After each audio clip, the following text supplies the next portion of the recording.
Okay, once again welcome to KRS. अभी हम question bank देख रहे हैं एसपी का। तो क्वेश्चन बैंक में से हम एच पार्ट देख रहे हैं, आंसर इन वन सेंटेंसेस। उसमें फर्स्ट दिया हुआ है डिफाइन कॉर्पोरेट फाइनेंस। तो कॉर्पोरेट फाइनेंस यानी क्या रहता है? It deals primarily with the acquisition and use of capital by business corporation, या फिर सिंपल डेफिनेशन है corporate finance deals with the raising of finance and using of finance by a corporation.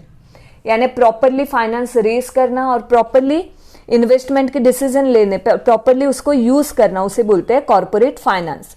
Second, when does transmission of share take place? Transmission of shares कब होता है? तो हमने दो concept देखी थी, एक है ट्रांसफर ऑफ शेयर्स और एक है ट्रांसमिशन ऑफ शेयर्स। ओके, तो यहां पे आपको क्वेश्चन दिया हुआ है when transmission of shares takes place. So transmission of shares takes place due to operation of law, that is the shares of a member is automatically transferred to another person on the death, insolvency or insanity of a member. यानी क्या रहता है? Transmission of a shares, see in the case of a death of a member, death of a share holder, it will be automatically transfer to its nominee, right? In the case of insolvency और in the case of insanity, जो भी उसके legal representative है उनको automatically share transfer हो जाएंगे। तो इसे क्या बोलते हैं? ट्रांसमिशन। और एक हमने कंसेप्ट देखी थी transfer of shares. So what is transfer of shares?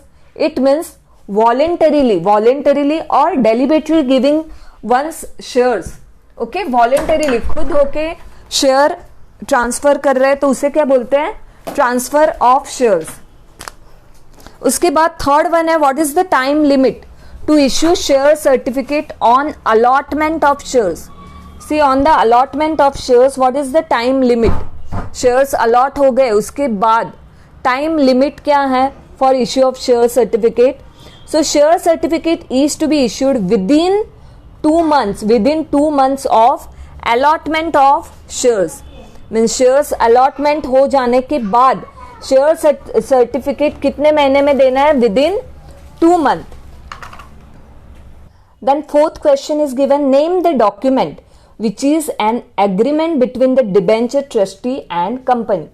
तो हमने ये देखा था provision of issue of debenture में, जब कंपनी डिबेंचर इश्यू करती है तो कंपनी क्या करती है? डिबेंचर ट्रस्टीज को अपॉइंट करती है। Company has to appoint debenture trustee by entering into a contract with them and that contract is known as debenture trust deed। तो यहाँ पे जो डॉक्यूमेंट पूछा है तो वो क्या आएगा? Debenture trust deed. It is an agreement between the debenture trustee and the company. Fifth one, which companies can accept deposit from public? ये पहले के ऑब्जेक्टिव्स में भी आया था, right? Which companies can accept deposit from public? तो वहां पे जो मैंने आपको बोला था टेबल अच्छे से लर्न कर लो, तो उसमें बताया है पेज नंबर 87 में आपके टेक्स्ट बुक में, eligible public companies and government companies they can accept deposit from public. Eligible public companies and government companies can accept deposit from public. Next one, sixth question given, what is deposit trust deed? What is deposit trust deed? तो ये इसका answer क्या आएगा? Company signs a contract with the deposit trustee. Deposit trustee के साथ, ये chapter 8 में है, डिपॉजिट ट्रस्टी के साथ जो कॉन्ट्रैक्ट साइन होता है उसे क्या बोलते हैं? Deposit trust deed. देखो फोर्थ और सिक्स सेम है, वहां पे डिबेंचर ट्रस्ट डीड है, तो डिबेंचर ट्रस्ट डीड रहता है agreement between debenture trustee and company. और जो डिपॉजिट ट्रस्ट डीड है वो कॉन्ट्रैक्ट किसके बीच में है? डिपॉजिट ट्रस्टीज के बीच में और कंपनी के बीच में। Next one, seventh one, what is the return on deposit? Deposit के ऊपर जो रिटर्न में दिया जाता है वो क्या है? तो बहुत ही सिंपल है इसका answer, a fix rate of interest is the return on deposit. उनको डिविडेंड मिलता है क्या? तो नहीं, उनको क्या मिलता है? इंटरेस्ट मिलता है which is at a fix rate. Next one, 8, what is interest warrant? What is interest warrant? तो ये हमने अगर आपको याद है चैप्टर 8 के जो लेटर्स देखे हैं उसमें हमने देखा था व्हाट इज इंटरेस्ट वारंट, तो वहां पे पेमेंट ऑफ इंटरेस्ट, जो interest warrant, payment of interest through interest warrant, उसके लिए जो लेटर लिखना था उसमें ये वर्ड गया है आपको। तो interest warrant is an instrument issued by the company for payment of interest on deposit। Company क्या करते हैं, कंपनी जो इंटरेस्ट देती है डिपॉजिटर्स को, तो उसको इंटीमेट करने के लिए एक तो इलेक्ट्रॉनिक पेमेंट ऑफ इंटरेस्ट रहता है या फिर क्या है, डॉक्यूमेंट यूज किया जाता है इंटरेस्ट वारंट। तो it is an instrument issued by the company for payment of interest on a deposit. Okay, next one, 9th one, तो ये हमने चैप्टर 9 में देखा है डिपॉजिटरी सिस्टम में।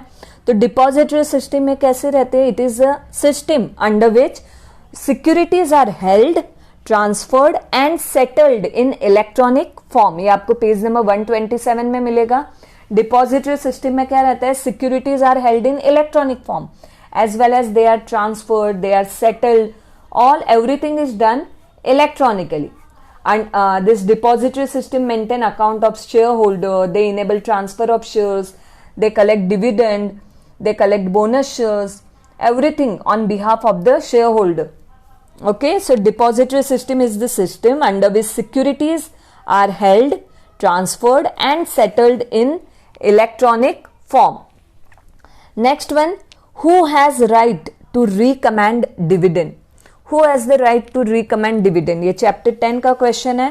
तो डिविडेंड रिकमेंड करने का राइट किसे है, board of directors. Board of directors have right to recommend dividend. Second last question, जो 1 लाइन क्वेश्चन आपको पूछे हैं उसमें 12 क्वेश्चंस दिए हुए हैं, आंसर इन 1 सेंटेंसेस में। तो 11th one, what is final dividend? Final dividend यानी क्या? तो final dividend is paid on actual profit arrived at after closure of books of accounts at the end of the financial year. हमने final dividend और interim dividend दोनों का distinguish already देखा हुआ है। जो भी इस चैनल पे नए हैं उनको पता नहीं है, पर इस चैनल पे मैंने पूरे के पूरे 12 चैप्टर्स के वीडियोस अपलोड किए हुए हैं, सभी डिस्टिंग्विश केस स्टडीज पूरा डिस्कस हो चुका है ऑलरेडी। तो हमने देखा हुआ था फाइनल डिविडेंड यानी क्या रहता है, वो डिक्लेयर किया जाता है, पेड किया जाता है after close of the financial year. और इंटरिम डिविडेंड जो रहता है, it is declared and paid between 2 annual general meeting of an accounting year. So यहाँ पे final dividend is paid on actual profit arrived at after closure of books of account at the end of the financial year. It is decided and recommended by the board of directors and declared by the share holders in annual general meeting. क्योंकि final dividend जो रहता है वो declare कौन करता है, share holder करते हैं। और जो इंटीरिम डिविडेंड रहता है वो डिसाइड भी बोर्ड ऑफ डायरेक्टर करते हैं और डिक्लेयर भी बोर्ड ऑफ डायरेक्टर करते हैं। पर फाइनल डिविडेंड जो रहता है वो decide, recommend board of directors करते हैं, but it is declared by share holders in their annual general meeting.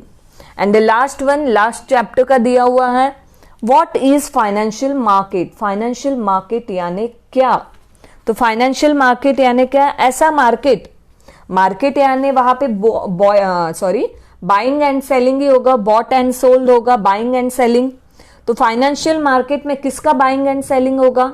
वहां पे फाइनेंशियल असेट का, फाइनेंशियल इंस्ट्रूमेंट्स का बाइंग एंड सेलिंग होगा, जैसे शेयर्स है, बॉन्ड्स है, डिबेंचर्स है, डेरिवेटिव्स है, फाइनेंशियल इंस्ट्रूमेंट्स है, कमर्शियल पेपर्स है।